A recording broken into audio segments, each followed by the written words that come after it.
Hello students, स्वागत है आपका आपके अपने चैनल पर।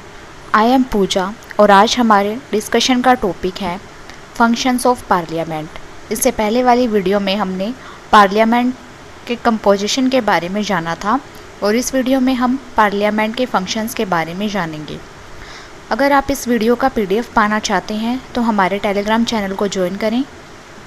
टेलीग्राम का लिंक वीडियो के डिस्क्रिप्शन बॉक्स में दिया गया है, आप वहां जाकर उसे ज्वाइन कर सकते हैं। तो चलिए स्टार्ट करते हैं आज की क्लास। जैसा कि आप सभी जानते हैं कि हमारी संसद की संरचना द्विसदनीय है। इसमें 2 सदन हैं, एक राज्यसभा और दूसरा विधानसभा। भारत की जो संघीय विधायिका है उसको संसद कहा जाता है। किसी भी विधायिका के 2 सदन होते हैं तो ऐसी विधायिका को द्विसदनीय विधायिका कहा जाता है। हमारी संसद भी द्विसदनीय विधायिका ही है क्योंकि इसके भी 2 सदन हैं। राज्यसभा जिसे उच्च सदन कहते हैं, राज्यसभा राज्यों का प्रतिनिधित्व करती है, और दूसरा लोकसभा जिसे निम्न सदन कहते हैं। लोकसभा को प्रतिनिधि सदन और लोकप्रिय सदन भी कहा जाता है क्योंकि यह जनता का प्रतिनिधित्व करता है। तो ये हमने जाना कि हमारे जो इंडिया में संसद है वो किस प्रकार की है। तो हमारी संसद द्विसदनीय है। इसमें 2 सदन है, राज्यसभा और लोकसभा। राज्यसभा ऊपरी सदन है और लोकसभा निचला सदन है। तो अब हम जानते हैं भारतीय संसद के कार्य और शक्तियाँ क्या क्या हैं। भारतीय संसद को अत्यंत व्यापक शक्तियाँ प्राप्त हैं। अपनी शक्तियों का प्रयोग करते हुए संसद द्वारा निम्नलिखित कार्य किए जाते हैं। सबसे पहला कार्य विधायी कार्य, दूसरा कार्यपालिकाई शक्तियाँ, वित्तीय शक्तियाँ, संविधान संशोधन की शक्तियाँ, विदेशी मामलों से संबंधित कार्य और अन्य कार्य। तो अब हम एक एक करके इन कार्यों को डिटेल में देखेंगे। सबसे पहला कार्य है विधायी कार्य। संसद का सबसे प्रमुख कार्य है कानूनों का निर्माण करना। संसद को 7वीं अनुसूची में वर्णित संघ सूची और समवर्ती सूची में उल्लेखित विषयों पर कानून निर्माण करने का अधिकार है।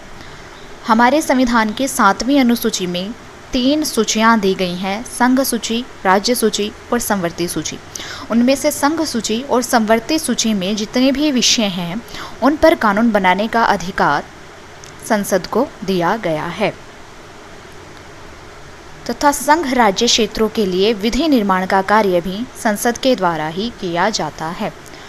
आर्टिकल 249 के अनुसार यदि राज्यसभा अपने 2/3 बहुमत से राज्य सूची के किसी विषय को राष्ट्रीय महत्व का घोषित कर दे तो संसद को ऐसे विषय पर भी कानून बनाने की शक्ति प्राप्त हो जाती है। जैसे कि हमने ऊपर देखा कि संसद को संघ सूची और समवर्ती सूची में जो विषय दिए गए हैं उन पर कानून बनने का अधिकार है, लेकिन आर्टिकल 249 में ये बात दी गई है कि यदि राज्यसभा 2/3 बहुमत से राज्य सूची के किसी विषय को राष्ट्रीय महत्व का बना दे तो उस विषय पर भी कानून बनाने का अधिकार संसद को प्राप्त हो जाता है।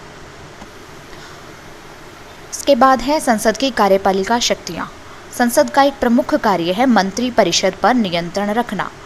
चूँकि संसद के अंतर्गत जनता द्वारा चुने गए प्रतिनिधि रहते हैं और मंत्री परिषद का निर्माण संसद सदस्यों से ही किया जाता है, इससे संसद जो है वो मंत्री परिषद पर नियंत्रण रखती है। यदि मंत्री परिषद अपना विश्वास खो देता है संसद में तो उसे त्यागपत्र देना पड़ता है। इसलिए संसद जो है वो मंत्री परिषद पर पूरा नियंत्रण रखती है, उसके कार्यों पर नियंत्रण रखती है और मंत्री परिषद भी संसद के प्रति उत्तरदायी होती है।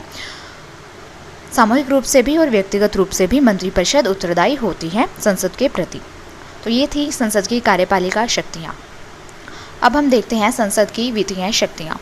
संसद राष्ट्रीय वित्त पर पूरा नियंत्रण रखती है। संसद की स्वीकृति के बिना सरकार न तो आयकर लगा सकती है, न तो इनकम टैक्स लगा सकती है और न ही व्यय कर सकती है, ना ही कोई खर्चा कर सकती है। सरकार का वार्षिक आय व्यय का विवरण यानी बजट संसद में ही पेश किया जाता है और उसे पारित करने का काम भी संसद ही करती है।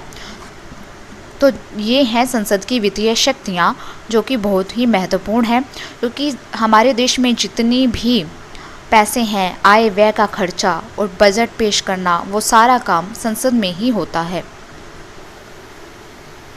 नेक्स्ट है संविधान संशोधन की शक्तियाँ। जैसा कि हमें पता है कि परिस्थितियाँ चेंज होती रहती हैं, तो उसी प्रकार कानूनों में भी चेंज करना ज़रूरी हो जाता है। इसलिए संविधान में संशोधन करना पड़ता है ताकि उसमें जो कानून दिए गए हैं उनको बदला जा सके, उनमें परिवर्तन किया जा सके। तो संविधान में संशोधन करने की शक्ति भी संसद को ही दी गई है। आर्टिकल 368 के अनुसार संविधान में संशोधन का कार्य संसद के द्वारा ही किया जाता है। भारतीय संसद द्विसदनीय है। राज्यसभा और लोकसभा संविधान संशोधन के संबंध में राज्यसभा और लोकसभा दोनों की स्थिति समान है, क्योंकि संविधान संशोधन विधेयक आर्टिकल 109 के तहत वित्त विधेयक केवल लोकसभा में ही प्रस्तुत किए जाएंगे। धन संबंधी जितने भी विधेयक हैं वो केवल लोकसभा में ही पेश किए जा सकते हैं। दोनों में से किसी भी सदन में प्रस्तावित हो सकते हैं और उन्हें पारित भी समझा जाएगा। वित्त विधेयक केवल लोकसभा में प्रस्तुत किए जाते हैं, लेकिन संविधान संशोधन विधेयक जो हैं वो दोनों सदनों में से किसी भी सदन में प्रस्तावित किया जा सकता है और उन्हें पारित तभी समझा जाएगा जब उनके संसद के ये दोनों सदन अलग अलग अपने कुल बहुमत तथा उपस्थित में मतदान में भाग लेने वाले सदस्यों के 2/3 बहुमत से पारित कर दें। तो संविधान में संशोधन के संबंध में संसद के दोनों सदनों को समान शक्ति प्राप्त है। कुछ प्रावधान ऐसे हैं जिनमें संशोधन करने के लिए राज्यों के विधानमंडलों की स्वीकृति भी लेनी पड़ती है। शेष सभी प्रावधानों में संसद को स्वयं ही संशोधन करने का अधिकार है। यदि संविधान के अनुच्छेद 368 के तहत संसद को यह अधिकार नहीं प्राप्त है कि वह संविधान के मूल ढांचे या आधारभूत स्वरूप को ही बदल दे अथवा नष्ट कर दे, केवल उसमें संशोधन करने का अधिकार प्राप्त है। ये अधिकार प्राप्त नहीं है कि वो उस कानून को पूरी तरह ही बदल दे या पूरी तरह ही नष्ट कर दे। ऐसा नहीं कर सकती संसद, केवल उसमें थोड़ा बहुत परिवर्तन ही कर सकती है। तो हमारे देश की एक ये महत्वपूर्ण विशेषता है कि हमारे देश का संविधान ना तो कठोर है और ना ही ज़्यादा लचीला है। इसलिए संविधान में संशोधन करने का तरीका भी कुछ कानूनों के लिए कठोर है और कुछ कानूनों के लिए लचीला है।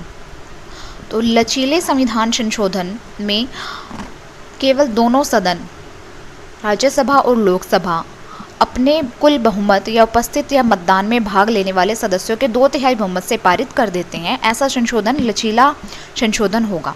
और कठोर संशोधन में राज्यों के विधानमंडलों की स्वीकृति भी लेनी पड़ती है। कई विषयों पर लेनी पड़ती है, लेकिन कई विषयों पर नहीं लेनी पड़ती। और संसद को केवल यही अधिकार प्राप्त है कि वो उसमें थोड़ा बहुत परिवर्तन कर सकती है, उस कानून को पूरी तरह खत्म नहीं कर सकती। नेक्स्ट कार्य है विदेशी मामलों से संबंधित कार्य।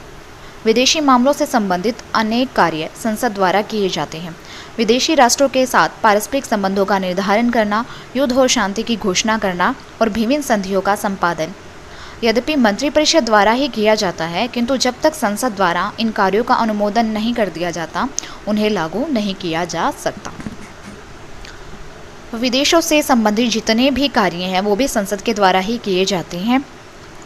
जो विदेशों के साथ संधियां होती हैं वो संधियां करने का कार्य तो मंत्रिपरिषद के द्वारा किया जाता है, लेकिन जब तक संसद उसे अनुमोदित नहीं कर देती तब तक उसे लागू नहीं किया जा सकता।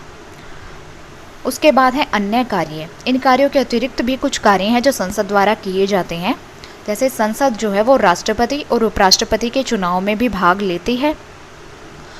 राष्ट्रपति और उपराष्ट्रपति का चुनाव अप्रत्यक्ष तरीके से होता है, जिसमें निर्वाचक मंडल होता है और निर्वाचक मंडल में संसद भी शामिल है। संविधान को संशोधित करने का कार्य संसद द्वारा ही किया जाता है। जैसा कि हमने अभी देखा, संविधान में संशोधन करने का कार्य संसद ही करती है। संसद उच्च और उच्चतम न्यायालय के न्यायाधीशों, सुप्रीम कोर्ट और हाई कोर्ट के जो जज हैं, उनके विरुद्ध महाभियोग का प्रस्ताव लाकर उन्हें हटा भी सकती है। न्यायाधीशों को उनके पद से हटाने की प्रक्रिया का नाम है महाभियोग। तो संसद को ये भी अधिकार प्राप्त है कि वो हाई कोर्ट और सुप्रीम कोर्ट के जज को, यदि वो संविधान के विरुद्ध कोई कार्य करते हैं, तो उनके विरुद्ध महाभियोग का प्रस्ताव लाकर उन्हें उनके पद से हटा सकती है। तो ये थे संसद के कुछ महत्वपूर्ण कार्य। आज की क्लास में इतना ही। मिलते हैं नेक्स्ट क्लास में एक नए टॉपिक के साथ। ऐसे ही महत्वपूर्ण टॉपिक्स पर वीडियो पाते रहने के लिए सब्सक्राइब कीजिए हमारे चैनल को। Thank you.